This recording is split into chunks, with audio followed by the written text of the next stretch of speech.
Hello learners, how are you all. I hope कि आप सब एकदम बढ़िया हो। आज शुरू करने जा रहे हैं हम एक नया चैप्टर जिसका नाम है space mission. Yes, space mission from class 10 of Maharashtra board. This is chapter number 10 from science one. ठीक है, इसका आज हम देखेंगे लेक्चर नंबर 1। अच्छा, काफी सारे बच्चों से मेरी बात हुई थी, आई सेड कि हम लोग इसका वन शॉट डालेंगे। बट इस बात को समझो, वन शॉट डाल तो दूंगा, लेकिन क्या एक दिन में तुम पूरा चैप्टर पढ़ लोगे? कुछ लोग पढ़ लेंगे, कुछ लोग नहीं पढ़ेंगे, लेकिन मुझे सबके बारे में सोचना है। दैट्स द रीजन कि वन शॉट पूरा चैप्टर का कंटेंट रेडी है। वन शॉट की जगह हम क्या करेंगे, पार्ट पार्ट में डालेंगे। 4 पार्ट में लेक्चर आएगा, आज कल परसों नरसों। ठीक है, तो साथ साथ पढ़ते चलो, कुछ इंपॉर्टेंट क्वेश्चंस भी देता जाऊंगा, उसको भी सॉल्व करते चलो। ठीक है, तो बात करते हैं लेक्चर नंबर 1 में हम क्या देखने वाले हैं। सबसे पहले हम कुछ बेसिक्स की बात करेंगे कि स्पेस मिशन से रिलेटेड कुछ बेसिक्स हैं जो हमें बात करना पड़ेगा। ठीक है, उसके बाद हम बात करेंगे इस चैप्टर में स्पेस मिशन क्या होता है। जैसे कि हमारा चैप्टर है स्पेस मिशन, तो स्पेस मिशन के बारे में बात करेंगे। और फिर बात करेंगे need and importance of space mission. तो ये 3 चीजों के बारे में आज के इस लेक्चर में बात करने वाले हैं। अगर तुम चैनल पे नए हो तो चैनल को सब्सक्राइब कर लो और वीडियो को लाइक करके अपनी अटेंडेंस क्या करना है, लगा देना है। चलो, और हाँ, अगर किसी और की हेल्प हो सकती है इस वीडियो से तो उस तक शेयर करना, क्योंकि काफी मेहनत से पीपीटी बनाया और काफी अच्छे से एक्सप्लेन करने वाला हूँ, वो तुम देखोगे खुद ही। चलो बात करते हैं। पहला जो तुम्हारा ये चैप्टर स्टार्ट होता है, तो बहुत ही सुंदर से प्रश्न के साथ स्टार्ट होता है। और ये प्रश्न क्या है, मतलब ये क्वेश्चन क्या है, what is the difference between space and sky. ये चैप्टर स्टार्ट होते ही तुमसे एक सवाल पूछता है कि भैया स्पेस और स्काई में डिफरेंस बता दो। अब देखो यार, यहाँ पे तुम्हें क्या दिख रहा है, बादल दिख रहा होगा, मैंने बादल का फोटो डाला है। अब बादल दिख रहा है तुम्हें, और ये स्काई है शायद। तुम्हें बादल कहाँ दिखता है, स्काई में दिखता है ना, तो यहाँ पे स्काई लिखा है। सबसे पहले स्काई समझाता हूँ। देखो, द रीजन ऑफ एटमोस्फेयर, तुम्हारा एटमोस्फेयर जो आसपास का है, ठीक है, उसका region from where the light is scattered and making it visible, जहां से लाइट स्कैटर्ड होती है, लाइट स्कैटर्ड होती है, फैल जाती है। ठीक है, making it visible from that planet, और जिस प्लैनेट पे तुम हो वहां से तुम्हें दिखेगा। ठीक है, उसको स्काई कहते हैं basically. Sky also indicates all the object that we see outside the earth. Sky include करता है वो भी चीजें जो आउटसाइड द अर्थ है। मतलब सिंपल सी बात समझो, तुम अर्थ पे हो, तुम एक प्लेनेट पे खड़े हो, और तुम जहां तक तुम देख पा रहे हो, जहां तक तुम देख पा रहे हो, जहां भी सन की लाइट विजिबल है, सन की लाइट स्कैटर्ड हो रही है, तुम्हें विजिबल है, जहां तक भी तुम देख पा रहे हो, वो सब क्या है, स्काई है। याद रखोगे, सिंपल बताया तुम्हें। चलो अब बात करते हैं स्पेस की। अब बात करते हैं हम स्पेस की। तो अगर मैं बात करूं स्पेस की, चलो थोड़ा सा बड़ा हो जाता हूं मैं, तो थोड़ा सा और बेटर रहेगा। ठीक है, अगर अब मैं बात करूं स्पेस की, तो स्पेस क्या होता है, the region beyond the sky is called space. जहां तक तुम्हें दिख रहा है सारा का सारा स्काई है, उसके आगे का सब कुछ क्या है, स्पेस है। A zone above and around our planet where there is no air to breathe or to scatter the light।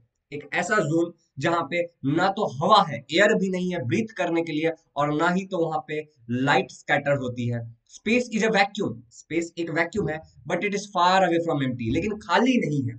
समझ रहे हो, स्पेस वैक्यूम है लेकिन खालीपन से काफी दूर है। स्पेस इज थ्री डायमेंशनल, जो तुम्हारा स्पेस होता है वो थ्री डायमेंशनल होता है। क्लियर, काफी सिंपल सा लग रहा है। इसको तुम, इस चैप्टर को तुम ऐसे भी समझ लेना कि तुम्हें रैपिड रिवीजन करा रहा हूँ मैं, तुम्हारा जल्दी जल्दी रिवीजन करा रहा हूँ।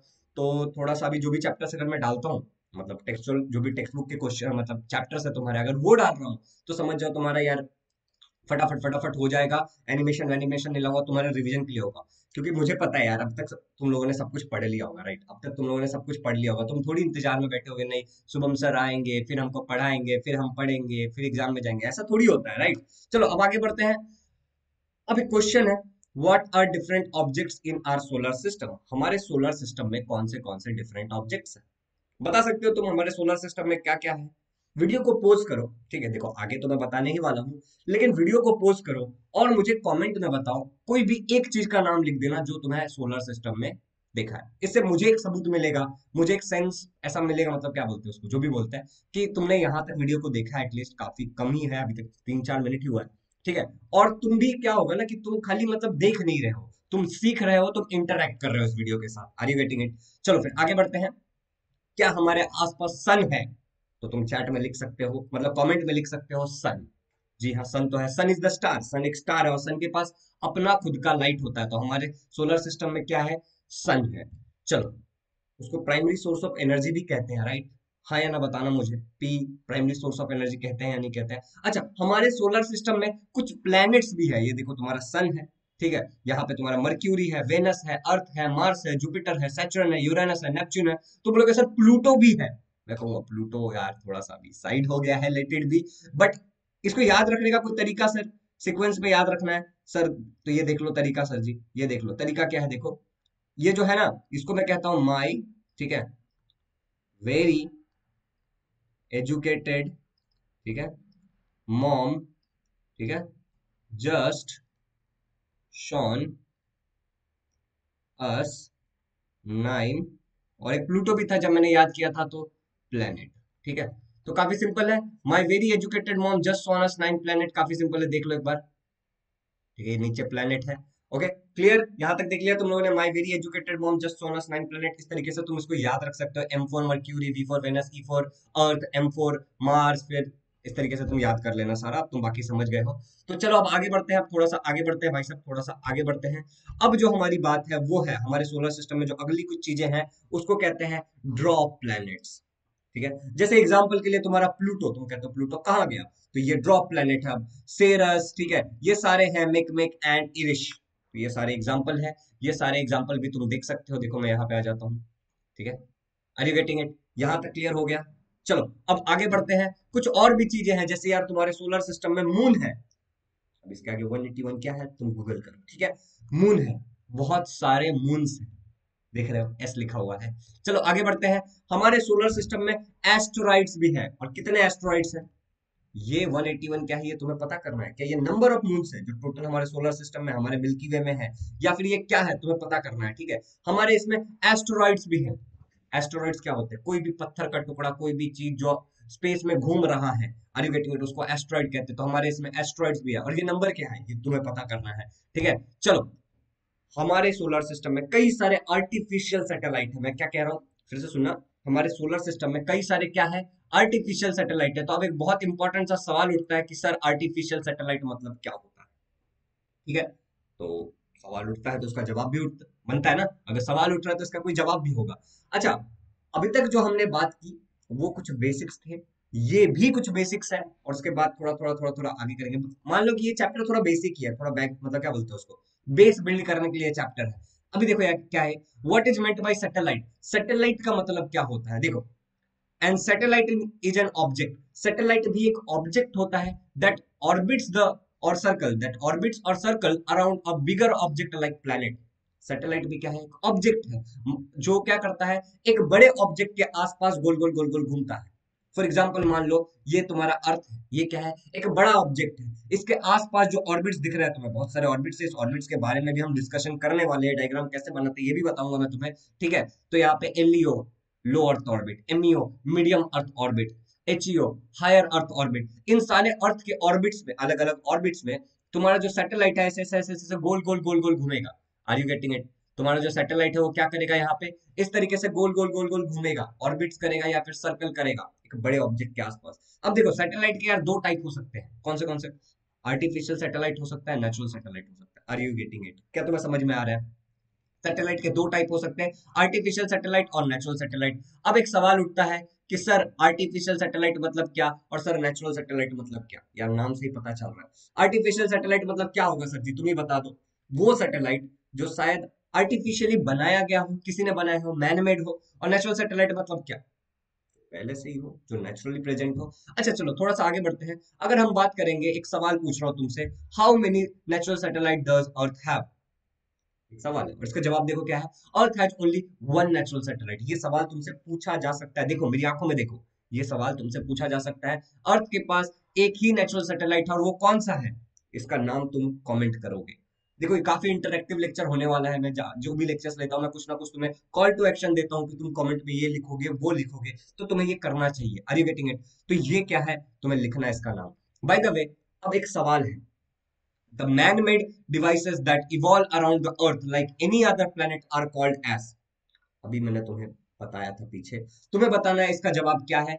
10 सेकंड के लिए वीडियो को पॉज करो और कमेंट में आंसर लिखो, और ये भी लिखना साथ में कि सर मैंने आगे बढ़े बिना लिखा है, और ऑप्शन के साथ लिखना। तो इसका सही जवाब क्या है बताओ मुझे, इसका सही जवाब क्या है, इसका सही जवाब है द मैन मेड, बोला जा रहा है, क्या बोला जा रहा है, मैन मेड बोला जा रहा है, device that revolve around the earth like any other planet. तो अगर तुम्हारा जवाब सैटेलाइट था तो मैं ये नहीं कह रहा हूं कि तुम्हारा जवाब गलत था, लेकिन इससे आगे देखो man made satellite is the right answer, क्योंकि यहाँ पे ऑप्शन में मैन मेड सैटेलाइट है। अच्छा, ये क्वेश्चन बीच में डालने का क्या मतलब है, तुम एग्जाम में गलती मत करना।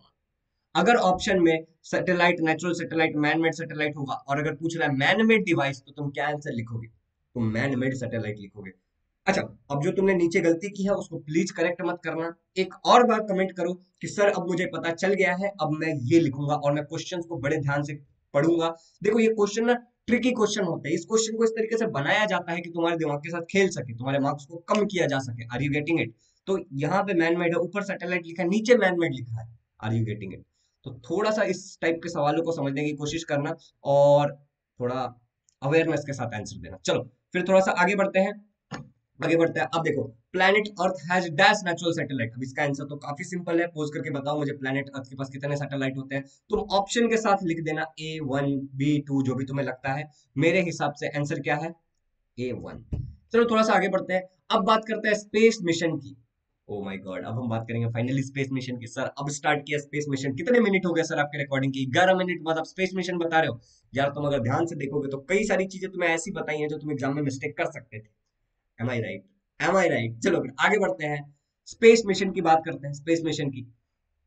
अब ये देख रहे हो, ये इंसान देख रहे हो, ये इंसान देख रहे हो, ये इंसान देख रहे हो, ओ जिंदगी कितनी झंड है, नहीं जिंदगी बहुत अच्छी, ये बोल रहे हैं खुला आसमान, हंसी वादियां, चलो हम चलते हैं। अच्छा क्या बात हो रही है यहाँ पे? Curious about unknown places and always eager to expand the horizons of knowledge. ये जो इंसान थे, ये जो इंसान थे, ये बहुत क्यूरियस थे। किस चीज के बारे में? अननोन प्लेसेस के बारे में, जिनके बारे में इनको नहीं पता था, ठीक है। And always eager to expand their horizons of knowledge, अपने नॉलेज के हॉरिजॉन्स को, अपने मतलब जो उनका नॉलेज का जो ये है ना मतलब दायरा है, उसको बढ़ाने के लिए हमेशा ईगर थे, तैयार थे। उसके बाद देखो क्या हुआ, deep curiosity about twinkling of twinkling stars है ये इन डार्क नाइट। उनके अंदर ना बहुत ज्यादा डीप क्यूरियोसिटी थी इस बात को लेकर के कि यार स्टार्स ट्विंकल क्यों करते हैं डार्क स्काई में। Are you getting it? तुम्हें यहाँ पे स्लाइड पे जो इमेजेस है वो देख के भी तुम्हें स्लाइटली आइडिया आ ही गया होगा कि मैं क्या बताना चाह रहा हूँ। ओके, उसके बाद भाई साहब, dream to fly in the space. हमारे जो इंसान थे ना, उनका एक सपना था कि वो स्पेस में उड़ना चाहते हैं। कहाँ उड़ना चाहते हैं भैया? स्पेस में उड़ना चाहते हैं। उनका ड्रीम था कि वो स्पेस में उड़ना चाहते हैं, dream to fly in the space. चलो, ये सब चीजों के कारण, ये सब चीजों के कारण तुम्हारा स्पेस मिशन स्टार्ट हुआ था। तो देखो कैसे, किस तरीके से substantial development in the technology, मतलब तुम्हारे टेक्नोलॉजी में जो धीरे धीरे धीरे धीरे डेवलपमेंट हुआ, ठीक है, specially space technology in the latter half of 20th century. कब हुआ था? Latter half of 20th century resulted in the development of space craft making space voyage possible. अब इसका मतलब क्या है कि जब स्पेस क्राफ्ट बना तो स्पेस की यात्रा करनी थोड़ी पॉसिबल हो गई थी, ठीक है। अब देखो, since then more than 1000 of artificial satellite have been placed into the orbits around the earth. उसके बाद से आज तक मोर देन 1000, मतलब 1000 से भी ज्यादा, 1000 बोला है मतलब 1000 से ज्यादा, ठीक है, 1000 से भी ज्यादा आर्टिफिशियल सैटेलाइट। आर्टिफिशियल सैटेलाइट तुम मेरे पीछे देख सकते हो, ठीक है, मेरे पीछे एक इमेज है जो तुम्हें आर्टिफिशियल सैटेलाइट दिखा रहा होगा। तो इस तरीके के आर्टिफिशियल सैटेलाइट्स को, हजारों से ज्यादा ऐसे आर्टिफिशियल सैटेलाइट्स को भेजा जा चुका है, रॉकेट की मदद से भेजते हैं, तुम्हें ये पता होगा, राइट। चलो थोड़ा सा साइड में आ जाते हैं। ओके, चलो आगे आगे बढ़ते हैं। Additionally, space missions have been undertaken for close observation of various objects in our solar system.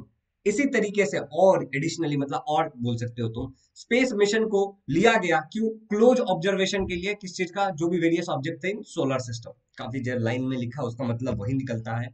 अब देखो यार, we can classify the space mission into two categories. हम स्पेस मिशन को दो कैटेगरी में क्लासिफाई कर सकते हैं।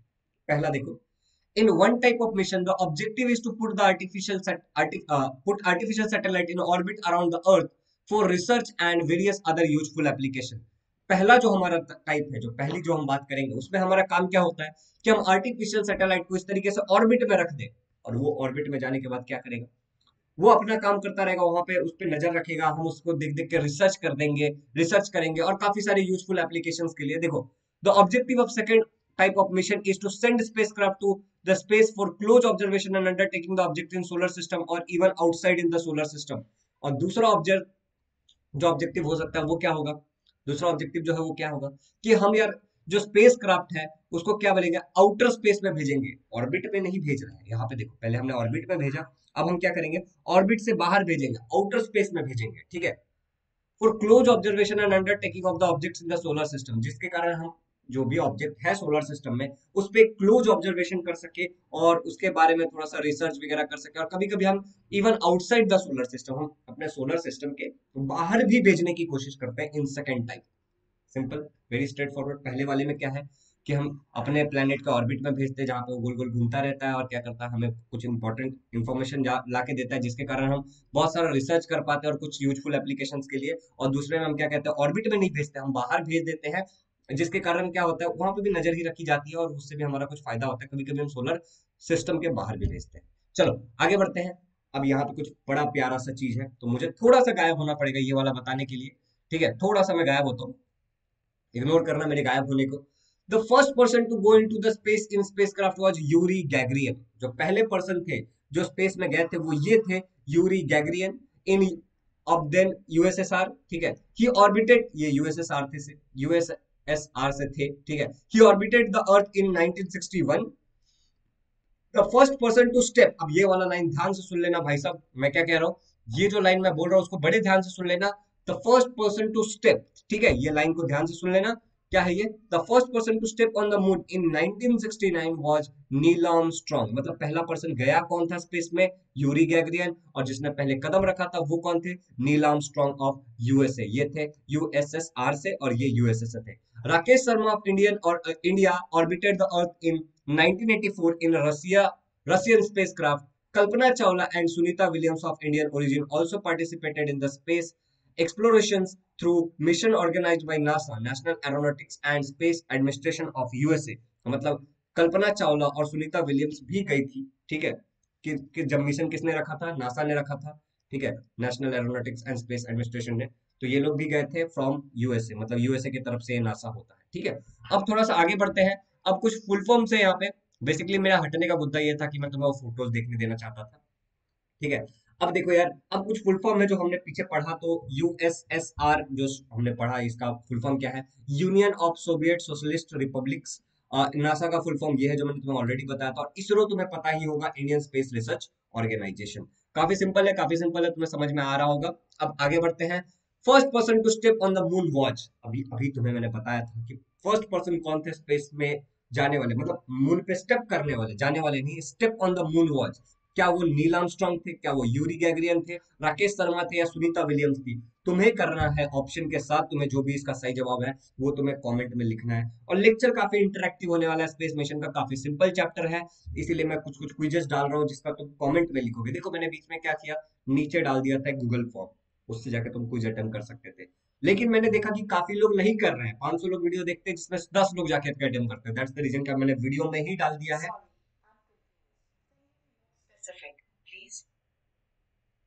क्या हो जाता है?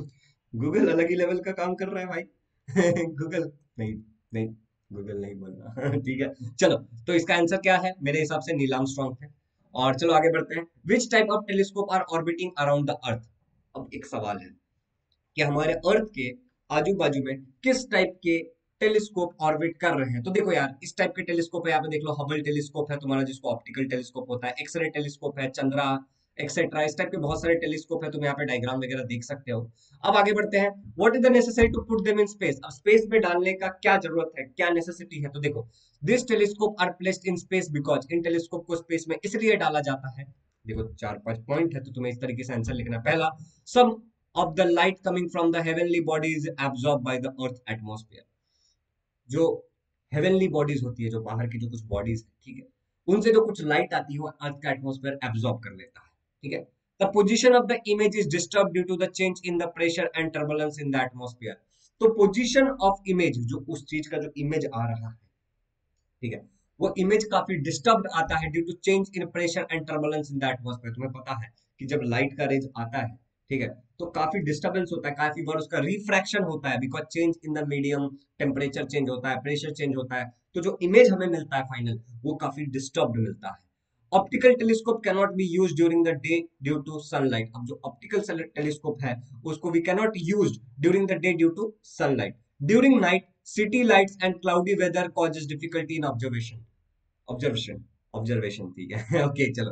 तो ड्यूरिंग नाइट, जब रात होती है, तो सिटी लाइट जो होती है और जो क्लाउडी वेदर होता है उसके कारण बहुत डिफिकल्टी हो जाता है ऑब्जर्वेशन में। तो ये सारे कारण है कि हमें क्या पुट करना पड़ता है यार, टेलीस्कोप को डालना पड़ता है कहाँ पे, अर्थ के आसपास ऑर्बिट करते हुए। अब आगे बढ़ते हैं, आगे बढ़ते हैं। अब एक सवाल है, फिर से एक सवाल है। तुम बोलोगे सर काफी सारे सवाल लेकर के आए हो, तो आज का लेक्चर यहाँ पे थोड़ी देर में खत्म कर देंगे। तो कुछ सवाल के साथ खत्म करते हैं। तो पहला सवाल ये है, क्योंकि कल जो हम लोग चैप्टर स्टार्ट करेंगे उसके लिए ये सारे सवालों का जवाब जानना बहुत जरूरी है। तो पहला जो सवाल है, where does the signal of your phone come from, आपके फोन में सिग्नल कहाँ से आता है? अगर आप कमेंट में बताओगे तो मैं मानूंगा कि तुम यहाँ तक देख रहे हो। बच्चे बहुत बोलते हैं सर ये लेक्चर डाल दो, वो लेक्चर डाल दो। मेरा सवाल ये है कि तुम देखते कितने हो? Are you getting it? तो ये जो एक्सपेरिमेंट कर रहा हूँ, इससे मुझे ये पता चलेगा कि तुम उन लोगों में से हो जो वीडियो को यहाँ तक देखता है, जबकि वीडियो छोटा हो फिर भी, और बात कर रहे हैं 2-2 घंटे की डालने की। चलो कोई बात नहीं। Where does the signal from your phone come from, आपके फोन में जो सिग्नल है वो कहाँ से आता है? क्या वो टावर से आता है, क्या वो सूरज से आता है, क्या वो पेड़ से आता है, इलेक्ट्रिकल पोल से आता है? अब तुम इन दोनों में बड़ा ही कंफ्यूज हो गए, लेकिन सही जवाब तुम्हें देना है वीडियो को पॉज करके। भाई तब सही जवाब है टावर से आता है। ठीक है, कहाँ से आता है? टावर से आता है। उसका थोड़ा सा आगे बढ़ते हैं। अब अगला सवाल देखो, where does the signal of mobile tower comes from, तुम्हारे मोबाइल टावर्स में जो सिग्नल होते हैं वो कहाँ से आता है? तो क्या वो सैटेलाइट से आता है, क्या वो टावर समवेयर एल्स मतलब किसी और टावर से आता है, क्या वो पोल से आता है, या फिर स्काई से आता है? पोज करो और सही जवाब दो, ऑप्शन के साथ देना, बी टावर, समवेयर एल्स, सी पोल्स, ऐसे। बाय द वे वो कहाँ से आता है? वो सैटेलाइट से आता है, कभी कभी अंडरग्राउंड केबल से भी आता है। सुन रहे हो? लेकिन हमारे ऑप्शन में नहीं था तो हमने इग्नोर किया। कभी कभी कहाँ से आता है? अंडरग्राउंड केबल से भी आता है। तो आई होप कि तुम्हें समझ में आ गया होगा कि चैप्टर काफी आसान है, यहाँ तक तो इजी रहा होगा सब कुछ। कुछ ज्यादा था ही नहीं नॉलेज, तुम्हें प्रायर नॉलेज भी इन चीजों के बारे में होगी। अब थोड़ा सा आगे बढ़ते हैं, बात करते हैं need and importance of space mission. उसके बाद थोड़ा सा ये हमने देखा ऑलरेडी, और फिर लेक्चर खत्म कर देंगे। ठीक है, तो ज्यादा कुछ बाकी नहीं है, देख लो यहाँ तक। Need and importance of space mission, तो स्पेस मिशन की नीड क्या है और उसका इंपॉर्टेंस क्या है, अच्छे से समझा रहा हूं मैं। देखो ये थोड़ा सा थ्योरेटिकल लेक्चर, थोड़ा सा थ्योरेटिकल चैप्टर है, इसलिए इतना सारा चीज लाइन टू लाइन एक्सप्लेन कर रहा हूँ। और बाय द वे, एग्जाम में लाइन टू लाइन ही लिखना है, right?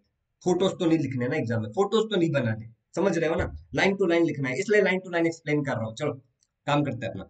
The world has become a global village due to space mission, मतलब पूरी दुनिया एक जगह पे आ गई है ड्यू टू स्पेस मिशन। कैसे? देखो, today we can contact a person in any part of the world within a second, आज हम किसी से भी एक सेकंड में बात कर सकते हैं using this device called as phone, video call, internet. Are you getting it? We can gather information about world wide event sitting at home, हम दुनिया की कोई भी चीज का, इवेंट का, किसी भी चीज का एक क्लिक पे उसको ढूंढ सकते हैं, राइट? मुझे कुछ भी चीजों के बारे में पता करना है, मैं गूगल कर सकता हूँ, याहू कर सकता हूँ, समझ रहे हो? दुनिया भर के सर्च इंजन है, मुझे फेसबुक पे काफी सारी चीजों के बारे में पता चल जाता है, लिंक्डइन पे पता चल जाता है, ट्विटर पे पता चल जाता है, यूट्यूब पे पता चल जाता है। ठीक है, you all know the importance of internet. अब तुम सबको इंटरनेट का इंपॉर्टेंस पता ही है। तुम जो ये लेक्चर देख पा रहे हो, ये जो पॉसिबल है, ये किस कारण से है? ये खाली इंटरनेट के कारण से है सर जी। अच्छा, due to internet every information is available at our finger tips, internet के कारण सारे के सारे इंफॉर्मेशन अवेलेबल है हमारे फिंगर टिप्स पे। It has become possible to get advance alert about a natural calamities and take a proper precaution.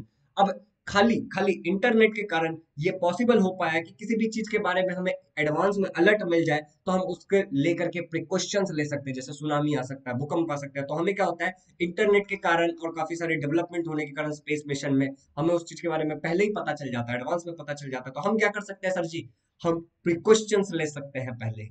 क्या समझ रहे हो तुम? काफी आसान है। चलो आगे बढ़ते हैं, आगे बढ़ते हैं। अब देखो यहाँ पे, ड्यूरिंग द वॉर, जब कभी कहीं युद्ध शुरू हो, ड्यूरिंग द वॉर, ठीक है, it is possible to get information about the actions of the enemy through aerial surveillance using satellite. समझ गए तो मैं समझाता हूँ। देखो, during the war it is possible to get information about the actions of enemy, enemy के बारे में एक्शंस के उनके पता किए जा सकते हैं through aerial surveillance using satellite. अब सैटेलाइट क्या करता है, प्रोजेक्ट करके बता देता है। तुमने अगर गेम वेम खेला है, ठीक है, तुम अगर फाइटिंग वाइटिंग वाले गेम खेलते हैं, या फिर तुमने कोई मूवी देखी होगी, तो उसमें एक रेडार होता है, बेसिकली एक हाथ में कोई डिवाइस होता है जिससे पता चल जाता है कहाँ पे एनिमी है। एम आई राइट? कहाँ पे एनिमी है ये पता चल जाता है। ये कैसे पता चलता है? Due to satellite. चलो, it is also possible to explore the fossil reserves and minerals in the earth, fossil reserves के बारे में, रिजर्व्स, हाँ रिजर्व्स, ठीक है, एंड मिनरल्स के बारे में भी तुम्हें पता चल जाता है जो अर्थ में, यूजिंग सैटेलाइट। इतना ही नहीं, there's there are unlimited application of space mission, space mission के अनलिमिटेड एप्लीकेशन है। इसके अलावा today space technology is an inevitable part of development of a nation. तो आज स्पेस मिशन एक ऐसा डेवलपमेंट का एक टूल है, एक ऐसी चीज है जिसको हम इग्नोर नहीं कर सकते। Are you getting it? अब इस वर्ड का जो एक्चुअल मीनिंग है ये मुझे नहीं पता है, लेकिन ये जान लो कि ये जो डेवलपमेंट में जो हमारी स्पेस मिशन मदद कर रहा है, जो सैटेलाइट वगैरह मदद कर रहा है, जो इंटरनेट मदद कर सकता है, उसको नकारा नहीं जा सकता, और उसके लिए कोई सबूत की जरूरत नहीं है, राइट। शायद इसका मतलब ये हो सकता है। बाय द वे, इसका मतलब से इतना लेना देना नहीं है, मतलब इससे है कि तुम्हें भावनाएं पहुंची या नहीं पहुंची। अगर भावनाएं पहुंच गई है तो लिखो नीचे भावनाएं, भावना पहुंच लिया। And thank you so much for watching this lecture. ये वाला सीन तो तुम्हें पता ही है कि ये तुम्हारे इसमें डायग्राम भी ऐसा कुछ, इसके लिए बता रहा हूँ। ये मोबाइल में टावर किधर से आता है, यहाँ से आता है, फिर ये दूसरे टावर पे जाता है। जैसे तुमने किसी को कॉल किया, हेलो कैसे हो, तो यहाँ से आवाज यहाँ पे जाएगी, और फिर यहाँ से सैटेलाइट में जाएगी, और सैटेलाइट से होकर के फिर दूसरे वाले का, हाँ मैं ठीक हूँ। Are you getting it? इस तरीके से ट्रांसफर होता है। तो ये सिंपल सा फोटो तुम्हें सब कुछ बता रहा है। बाय द वे, लेक्चर कैसा लगा मुझे जरूर बताना। उसके अलावा अगर तुम चैनल पे नए हो तो तुम्हें चैनल को, पता है ना, लाइक करना चाहिए। प्यार करो इस चैनल के साथ। अच्छा, वीडियो अच्छा लगा तो उसको लाइक कर दो, अपने दोस्तों के साथ शेयर करो, क्योंकि उनको भी कुछ काम आ सकता है ये वीडियो, राइट। उनके भी कहीं ना कुछ तो काम आ ही जाएगा। एंड चैनल को सब्सक्राइब जरूर करना। इससे क्या होता है, हमारी फैमिली थोड़ी बड़ी होती है। Thank you so much for watching this video. मुद्दा ये है कि तुम्हें समझ में आया या नहीं आया, तुम्हें मजा आया या नहीं आया, तुमने सारे क्विज़ेस अटेम्प्ट किए या नहीं किए, ठीक है। एंड अगला लेक्चर कल डाल दूंगा, ठीक है, जल्दी जल्दी डाल दूंगा, टेंशन मत लो। इसी तरीके से अगला लेक्चर आएगा, उसमें भी कुछ क्वेश्चंस होंगे, जिन क्वेश्चंस को तुम्हें आंसर करना है, और काफी इंटरेक्टिव होगा। 3-4 दिन में लेक्चर खत्म हो जाएगा, मतलब ये चैप्टर खत्म हो जाएगा, और ऑलमोस्ट हमारा खाली लेंसेज बच जाएगा। लेंसेज भी फटाफट फटाफट खत्म कर देंगे, तो पार्ट 1 हमारा पूरा खत्म हो जाएगा। And thank you so much. इस जर्नी में मैंने भी काफी सारा इंप्रूवमेंट किया है इस साल, तुमने भी काफी किया है, and thank you for being a part of this family. चलो, बाय बाय।